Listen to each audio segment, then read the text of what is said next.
Side Zach.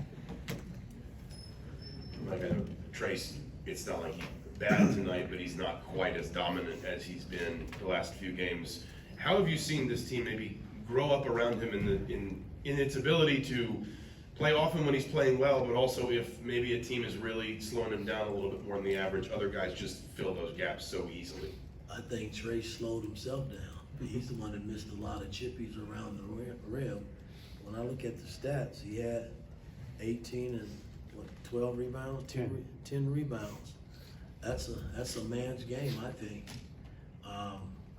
He's not going to make every shot that he gets around the bucket, but it put pressure on the defense to have to guard him. And tonight he missed a lot of shots that he's been making.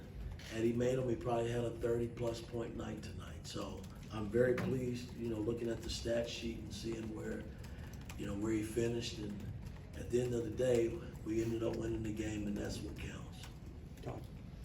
Mike, when a player like Jalen gets off to the outstanding start he did, and as you mentioned, some of the other guys, were missing some shots, what does it do for the rest of the team to kind of allow Jalen's efforts to make them relax and then play their way into the game? Well, again, here's a freshman that's played very, very well for our ball club this season, and he did get off to a hot start, and we needed every bit of it because Ohio State got off to a great start. And he was basically the only guy that was putting the ball in the hole, but our defense stayed solid, and in that 3-minute mark of the first half is when we made our run. We went on, I think, the 15-0 run, and that's basically, I think, what sealed the game for us. Wilson. Mike, Caleb Banks got some playing time tonight. How would you evaluate his performance, and where have you seen him develop as a freshman this year? Well, again, he's been patient with me. He's been very in tune to what we're doing in practice, in shoot around, walkthroughs, and I thought it was time to give him an opportunity. And I thought he came out and played well for us. He shined tonight, and it's kind of nice to see. Sometimes when players hadn't played, they can easily go the other way, and he didn't. His stat line was pretty good for the 12 minutes that he played. Jeff. Hey, Coach. Just wanted to get your thoughts on Jalen Hutchefino. He's sick, but he still goes out 6 for 9 from 3, 24 points as a freshman in the Big Ten game. Your thoughts on how he played? Hey, you got to play when you're sick. I told him to get, right before the game, I said, hey, I've had some of my best games when I've been sick. So, hell, I can't feel sorry for you. You gotta strap him up and go play. We need you. And he performed. I thought he came out and played his butt off. Tom. Mike, freshmen are going to have some quiet games, and Jalen, the last two, just had 8 total points, 3 for 17 shooting. How was he mentally, though, through all of that? And does he talk a lot to you, others, or how does all that go when he has a couple quiet nights and certainly exploded tonight? Again, I haven't had a whole lot of conversation with Jalen when it comes to, the bad performance. I don't call him bad performance because you're still winning, and he's doing other things besides scoring. He just hadn't put the ball in the hole the last couple of games. But, you just try to pat him on the butt and tell him that, hey, you're doing other good things for us. You're getting the ball up the floor. You're getting the ball in where it needs to go from an offensive standpoint, and defensively, you're battling. He's gotten some rebounds, based on his position that helps us. So I can't complain, anything he's done. When he messes up on the court, I'll let him know.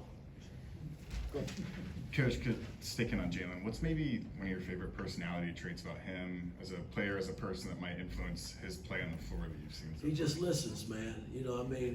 A lot, even when I challenge him, he listens. And he doesn't bark back. Again, at the end of the day, it's just coaching as far as I'm concerned. When I'm trying to get my point across, maybe I see something that you don't see. And at the end of the day, I'm trying to help him help us. So he's been great in that regard. The guy, he's professional about his approach. When he steps on the floor, he's serious about it. And that's why the carryover when he plays in real games is like he plays. He plays pretty damn good basketball for us. Tiger and Jim. Coach, you guys shot 50% from 3 tonight. More broadly speaking, you guys have drastically improved 3-point shooting from last season. I guess, You know, is there anything in your eyes that you see as a reason that you guys have really been able to make more shots from deep this season than last? Work, putting in the time.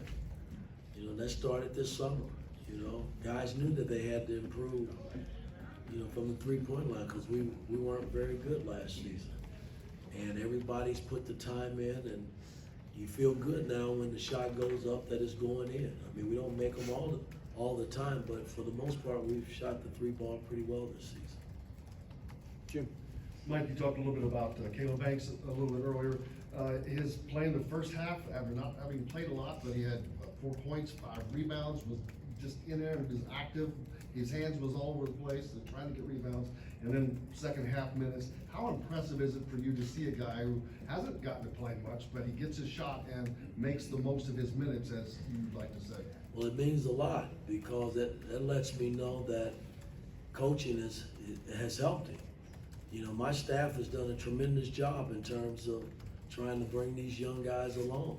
And, you know, everybody's not gonna be like Jalen Safino and Malik Renew. And, you know, it's been a slow process with him, but tonight I thought he responded. You know, I felt good about putting him in the game. I don't know if my staff did, but I called the shots when it comes to that, and I played him and he responded, and I'm gonna go in there and pat him on the butt again, because I thought he played his butt off. Mike and then Tyler will have the last question. Coach, you mentioned the 15-0 runs in the first half. That was 5 minutes. You held them scoreless to close out the first half. Was it defense that was the key to that run? Or? That had a lot to do with it. We got stops. You know, I came in out of the timeout. I'm like, guys, we're just sitting here trading buckets, you know, and we can't trade the rest of the game. Somebody's got to make a stand. And we came out of that timeout. I talked about getting 3 or 4 stops, and we got a lot of stops and was able to get out and make plays in the open court offensively to get the cushion that we needed going into halftime. Don.